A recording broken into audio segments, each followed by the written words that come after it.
Milton has re-intensified this afternoon and is now an extremely dangerous Category 5 hurricane. We've had data from the Hurricane Hunter aircraft in here just in the last hour indicating that the maximum sustained winds are now back up to 165 miles per hour. The pressure down to 905 millibars as we've seen this storm intensify. Satellite presentations improving, the eyes clearing out. Milton is moving off to the east-northeast now at about 9 miles per hour, currently about 475 miles southwest of Tampa. Now, the forecast for Milton has not really changed very much. We're still expecting a powerful hurricane to reach the coast of Florida as we get into the late evening hours tomorrow night or the early morning hours on Thursday. So let's start first with the storm surge hazard. We've been talking about this for the last couple days. There's a storm surge warning in effect for almost the entire west coast of Florida from Flamingo up to Suwannee River. We're very concerned about this area from Bonita Beach up to Chassahowitzka, where we could see an excess of 5 feet of inundation above ground level. And in this purple area, basically from Pinellas County, Hillsborough County, Tampa Bay, Sarasota, Manatee County, somewhere in this region is going to experience 10 to 15 feet of inundation above ground level. This is destructive, life-threatening storm surge, not a safe environment to stay in. So if you are in one of those storm surge evacuation zones along the west coast of Florida, please heed that evacuation advice. If you've been asked to leave by your local officials, get out as soon as you can. You do not want to be staying in these very dangerous environments. So let's talk a little bit about what that kind of storm surge looks like. So we're talking 10 to 15 feet, so that's well above the height of any person, up to the above a 1 to even getting into the second story of a building. And it's not just the water, it's not going to be filling up like a bathtub. This is water that's going to violently be pushed onshore from the Gulf of Mexico with destructive wave action on top of it. And you're going to have structural damage to buildings. Some buildings will wash away. Evacuation routes will be quickly cut off. We've lost people to storm surge in previous hurricanes who are trying to get out at the last minute and they drown in their cars. So please do not stay in these environments, in this unsafe area. Get out now while you still can. Remember, you only have to drive usually tens of miles, not hundreds of miles, to get to a safe location outside a surge evacuation zone. Now let's move on to the wind threat. We talked about how the wind field of Milton is going to double in size, and that's going to bring the risk of damaging hurricane force winds to much of the central and northeastern portions of the Florida Peninsula. We have a hurricane warning in effect on the west coast from Bonita Beach northward to Suwannee River, and along the east coast from St. Lucie County up to Ponte Vedra Beach. And that warning also includes inland portions of central Florida, the entire I-4 corridor from Tampa to Orlando to Daytona, Melbourne, down towards St. Lucie, down to Sarasota, down to Port Charlotte, and up north to Ocala, Palm Coast, and St. Augustine, with the potential for devastating wind damage where the core of Milton makes landfall along the west coast, and widespread potential for tree damage, wind damage to structures, power lines down. Widespread power outages expected across much of central Florida beginning Wednesday night and into Thursday. Now let's talk about the rainfall threat. Even though Milton's going to be moving relatively quickly and move across Florida as a hurricane, we're expecting widespread rainfall totals of 5 to 12 inches across much of central and northeastern Florida, near and to the right of the track of the left of the track of the center, near and to the north. Some isolated totals could be right along this I-4 corridor, could reach as high as 18 inches. And so there is a high risk of what we call flash flooding. And this is an area here where you see it in pink, Ocala, just south of Ocala, Orlando, Tampa, Sarasota. This is an area where we have the risk of catastrophic, life-threatening flooding, flash and urban flooding due to this heavy rainfall.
We were here yesterday and we were way down the road, and we asked the gal that was here. She said she got here at 6, so we came at 5:50.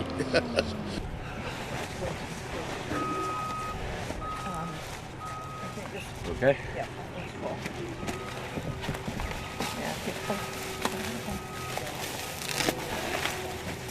We're sandbagging all of the doors, all the doorways, and basically that's it.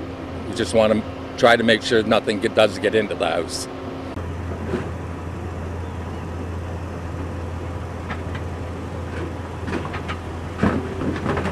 We came yesterday and got 10, so that's kind of what you do.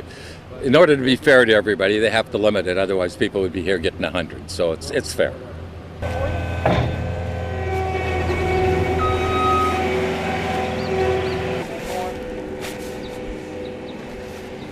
Just a little bit.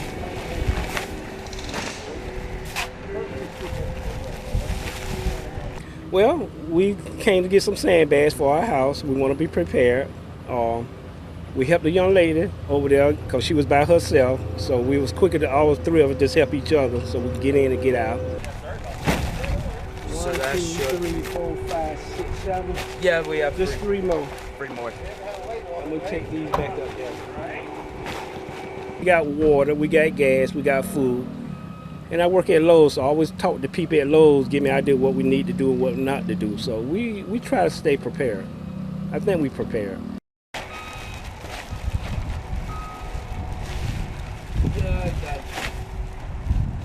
We're not nervous about hurricane situations. Yeah, because this is part of living in Florida.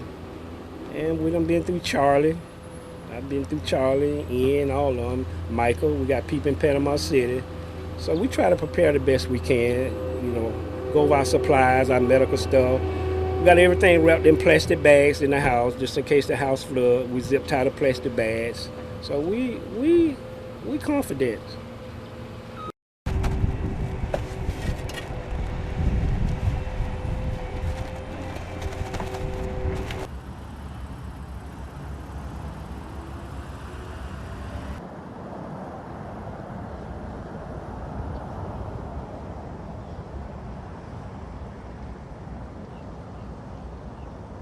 It's been I would say, a tremendous task to get gas because right now, if you drive from different areas, like during the course of the day, it was like difficult because when you drive by, people don't have no gas.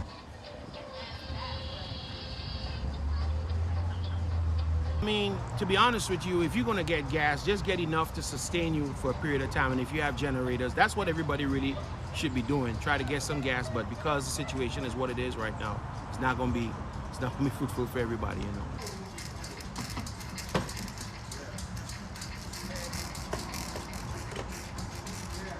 If you in evacuation zone A and B, definitely I would evacuate. But where I'm at right now, I don't think I need to evacuate. All I'm concerned about more is we getting both wind and water.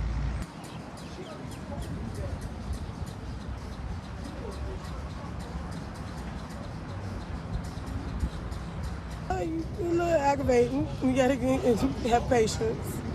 A little aggravating. You gotta be patient and just, determined and just have grace.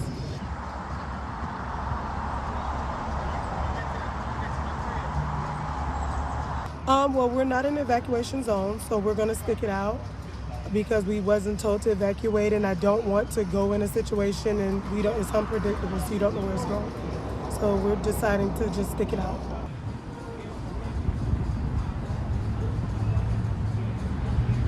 It's very anxious, it gets you a little nervous, and just the unknown is something that I don't do good with.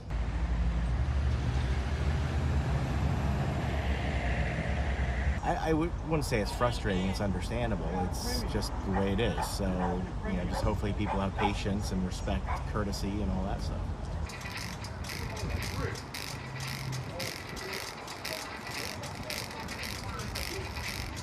We're not in a zone, so we're not going to be evacuating as of right now. So I think we'll just tough it out. We got shutters up, the house is all ready, so this is the last sort of piece of the puzzle.